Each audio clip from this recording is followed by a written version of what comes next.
नमस्कार. प्रवास जीवनाचा मस्तीत जगण्याचा टायटल बघितलं असेल. शृंगारपूर ते गोवा हा प्रवास कसा झाला ते मी तुम्हाला सांगणार आहे. आम्ही मुंबईहून निघालो तेव्हा 25 जानेवारी होती. 26 जानेवारीचा माझ्या मुलाचा बड्डे. त्यामुळे मग रस्त्यात जेवायला उतरलो 12च्या नंतर. त्यानंतर आम्ही तिथे त्याचा केक कापला, हॅपी बड्डे केला 26 जानेवारीचा.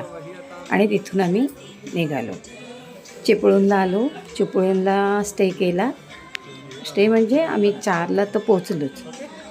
त्यानंतर सकाळी तिथे नाश्ता केला आणि आम्ही कुंभारखाणीच्या प्रवासाला निघालो. कुंभारखाणीला गेलो. तिथे आम्ही देवाचं दर्शन घेतलं. तिथल्या देवी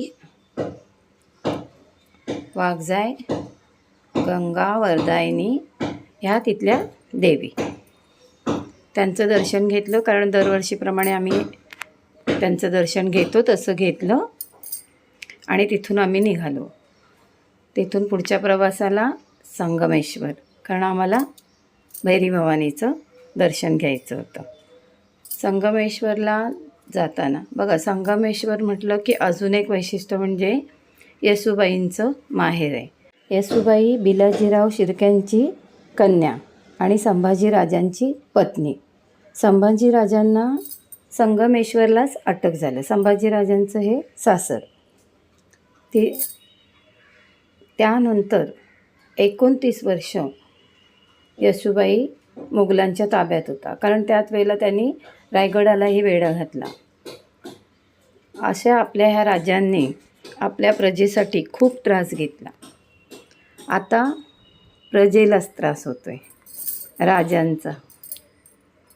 श्रीमंतांसाठी पैसा आहे, गरिबांसाठी योजना आहेत, मध्यमवर्गीय मरतोय. असू द्या, चला. हे शृंगारपूर वरती देवीकडे जाण्याचा मार्ग. ज्यांना वरती चालता येत नसेल, गाडीही जाते. आम्ही घेऊन नाही गेलो. हे देवीचं मंदिर. आतमध्ये फोटो काढून देत नाही. तिथे श्री महालक्ष्मी, अगदी झूम करून जवळून बघाल ना, इतक्या सुबक मूर्त्या आहेत. श्री भैरव उजव्या साईडला आहेत, तीही मूर्ती बघा तुम्ही. आणि ही श्री भवानी, श्री महिषासुरमर्दिनी.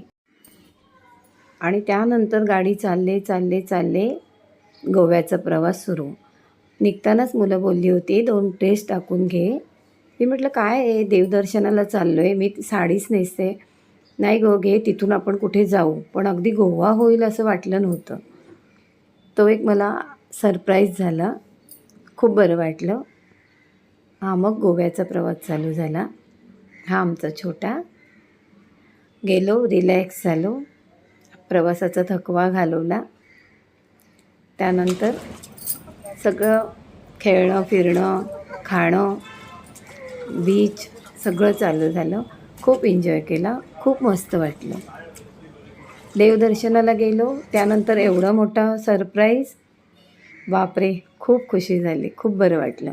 असंच ह्यालाच जीवनाचा प्रवास म्हणतात. हे चर्चला गेलो. तिथून ते चर्चजवळचं फोटो आहे. बीचवर गेलो. छोट्या छोट्या गोष्टीतून असाच आनंद घेत जा आणि आपल्या जीवनाचा प्रवास मस्तीत घालवा. हे सगळे गोव्याचे फोटो आहेत. खूप मजा केली आम्ही. खूप बरं वाटलं. आणि हा परतीचा प्रवास. निघालो आम्ही. असा आमचा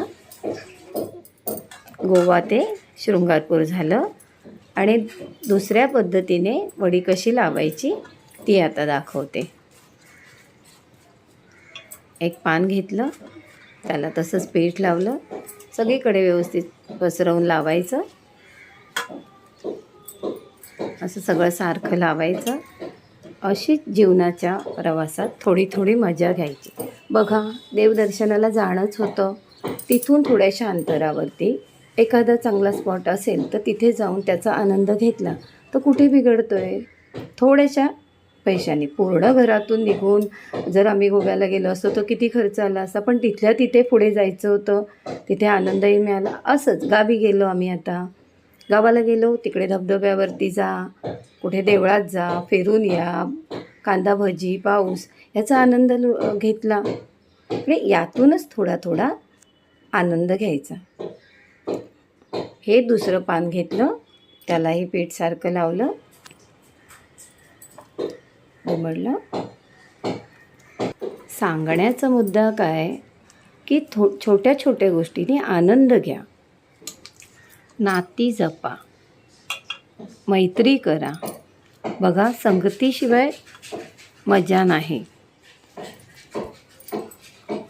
आता लावून झालेत पानं, हे असे गुंडाळायचं. थोडं पीठ लावत लावत गुंडाळायचं. बघा, ही दुसरी पद्धत. म्हणायला गेलं तर ही पहिली पद्धत आहे. अगदी आपण अशीच लावतो वडी.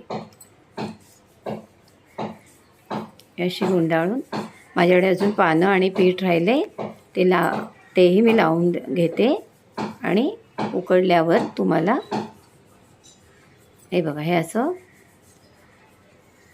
राऊंड झालं. ही दुसरी पद्धत. हे लावून झाले. आता ही अशीच चाळत उकडत ठेवते. या उकडून झाल्या, कापून झाल्या. आता तेलात प्रवास जीवनाचा, मस्तीत जगण्याचा. माझा हा व्हिडिओ आवडला असेल, शेअर करा, लाईक करा, सबस्क्राईब करा. नमस्कार.